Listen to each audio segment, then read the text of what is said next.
I just opened up a Biore nose strip and we're going to find out how much gunk this pore strip can remove. I use this about once a week after washing my face at night. This nose strip is perfect for preteens, teenagers, and adults, especially if you tend to have an oily complexion or acne-prone skin.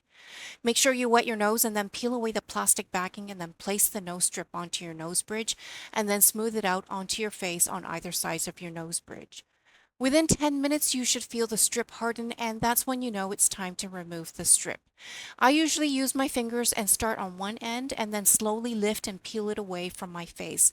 The first time you do this, it might feel funny and you may feel the strip tugging at your skin a bit, but it does come off fairly easily. And here are the results. Yuck. It's disgusting, yet so satisfying to see all the whiteheads and blackheads protruding from the nose strip. And afterwards, it leaves my nose feeling so soft and smooth, and the pores look visibly much smaller.